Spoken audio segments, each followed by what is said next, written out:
As I was on Facebook this week, one of the postings' headlines caught my eye. It was a headline from an online newspaper for Downers Grove in the Illinois area. The headline read, "Church announces extended hours from Easter to Christmas." Now, it caught my attention because doing so seems to go against the trend that most churches experience this time of year. After Easter, most churches experience a general downturn in worship as spring comes and people are drawn outdoors or as they travel with family away for weekends. And here on Sanibel, we especially experience it as many of our snowbirds return back north. So after the full sanctuary that is on Easter Sunday, it can seem quite drastic and pronounced, the lack of people who are here. So I wondered, what were they doing that necessitated them actually extending their hours during this time? So I clicked on the article and I read, in what is being described as a historic move for a congregation, St. Paul's United Church of Christ in Downers Grove has announced they will be holding worship services every Sunday from Easter to Christmas. It continued, recognizing the tongue-in-cheek nature of the announcement, Reverend Kirk Moore, pastor of St. Paul's, remarked, "No, being open every Sunday isn't something new, but we wanted folks to know that no matter who you are or where you are on life's journey, you're welcome here." I can't really blame them for trying this in order to attract some attention and maybe increase their attendance. In the cycle of the church year, the Sunday after Easter is referred to as the low Sunday.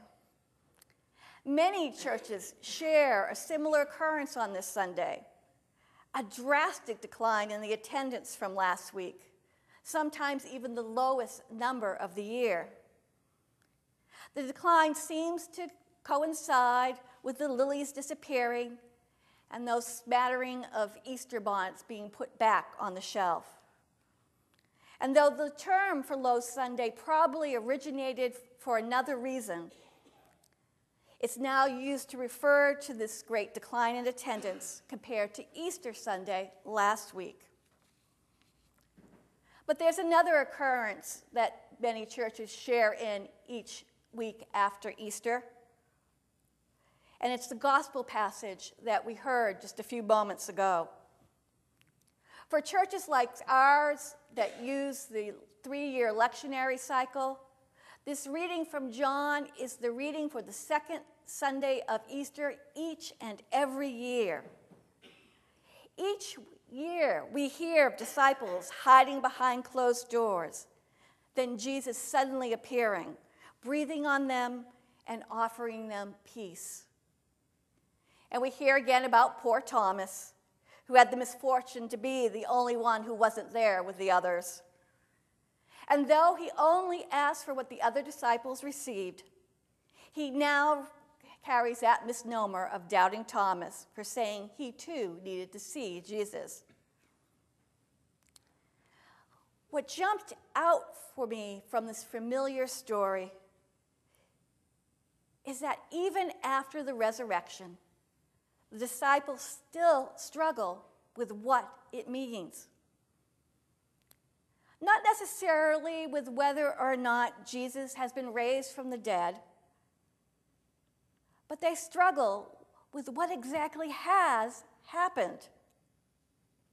What do the women's report of Jesus' resurrection mean to how they live and to the rest of the world?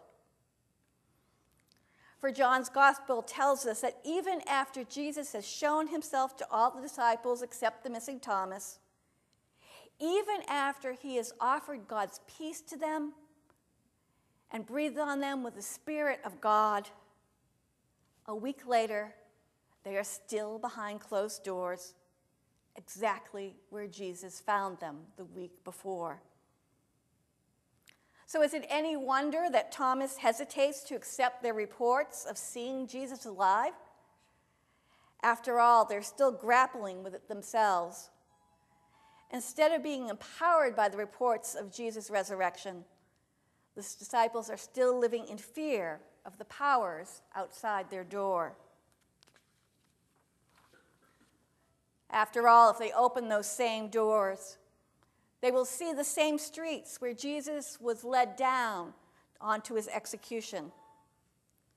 If they venture out into those streets, they'll encounter the same authorities who carried out Jesus' death sentence.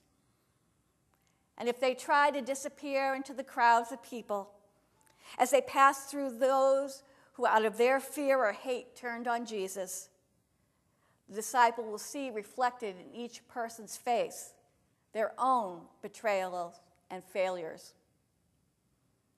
The indications that the Romans are still ruling with all their might are still displayed prominently. And then they face their own personal griefs and burdens. So I wonder, is it the resurrection itself that was being doubted and struggled with by the disciples and by Thomas?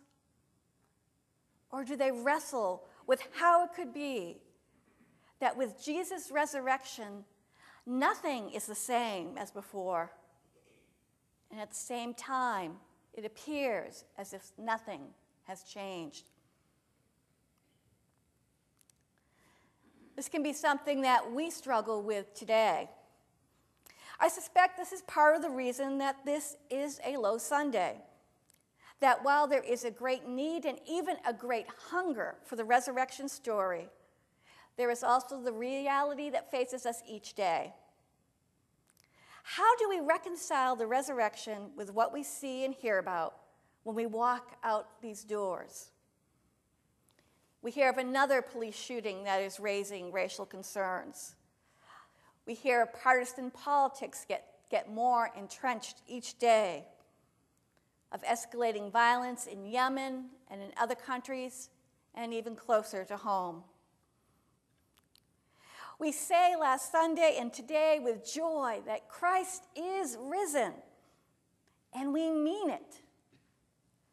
But then we go home and face the personal struggles of illness, of grief, of worry about a loved one.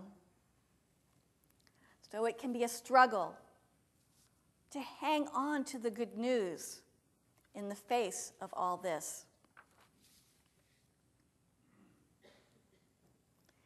So as we hear the disciples struggle with what Jesus' resurrection means in their lives, one writer believes it comes as both a comfort and a challenge to know that living into the resurrection is an ongoing journey.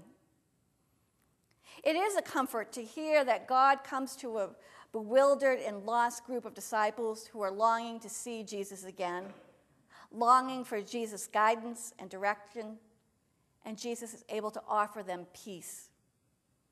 Not once, not even twice, according to John's gospel, but repeatedly, as he will do a third time in the next chapter of John, where it's a time on the beach where Jesus cooks breakfast for his disciples himself. What the disciples need Jesus to show them is not only that he is the resurrection, but that they too are able to live out this resurrection. The resurrected Jesus offers the disciples the challenge and reassurance that will enable them to live out a resurrected life through his repeated offers of grace and forgiveness. Jesus invites them to live into this new reality where God's love for us is the final reality. He invites them to live in this world of resurrection with all the new possibilities that opens up. While we recognize that evil and hate do not have the ultimate word, but that God's love and goodness cannot be defeated no matter what is happening at a particular moment. And he offers it again and again and again, sharing his reality that even when we are battered by deaths, whether they be metaphoric or literal, even if it's a death as ugly and violent as crucifixion, the love of God is stronger and will prevail. The resurrected Jesus will come to them to help them live out the resurrection life in their own lives and in the world. But they also need Jesus to come and show them that he still carries the scars. He holds them out first for the disciples and then for Thomas to show that those wounds, as well as the pain that accompanied them, were real, and that in the midst of them, God was present. He shows them that God can bring new life even from them. Not a life identical to the one death has claimed, but a new life, a risen life given by God in spite of those wounds and hurts, in spite of their own failures and betrayals, and the very real pain that accompanies them. And so this week after Easter, we are invited to come again and encounter the God who will keep coming to us until we are able to fully enter into the resurrected life. We come because we know how hard it is to hold on to that hope when all around us seems evidence to the contrary. We come so we can grapple with others and how it looks to live in this resurrection and to help each other when we inevitably fail or falter. We come to experience through the prayers and the songs and the words and the sharing of this table that Jesus is still coming to us, still sharing our common lot, conquering sin and death, and still welcoming us to become part of God's new reign. And to be reminded that Jesus is not coming because of what we believe or what we're able to live out faithfully through our own morality or expertise. No, the risen Jesus comes because no matter if the closed door is on a room or on our heart, whether the lock is one made from doubt, fear, or despair, God will eventually get through it, wherever and whenever that might be. When the powers of the world shatter our hopes that there really will come a day when God's reign is lived out, where all love their enemies, the peacemakers are blessed, the hungry fed, and the grieving given hope. We are reminded that God will come again to show us that the world is already different. All because God did not allow death to have the final word with Jesus, and God will not allow death to have the final word with this world or with us. Amen.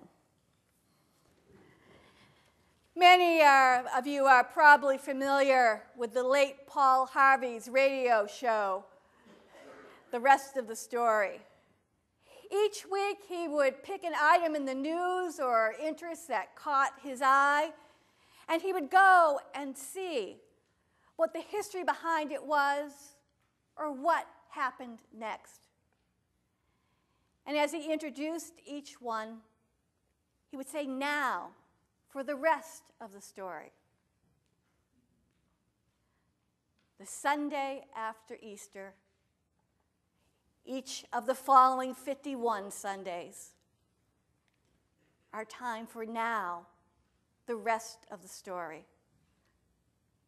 They are the time for us to live with the risen Christ, to carry that light of Christ with us wherever we go. There is a story that God is telling. Now, what is going to be your part in it? Amen.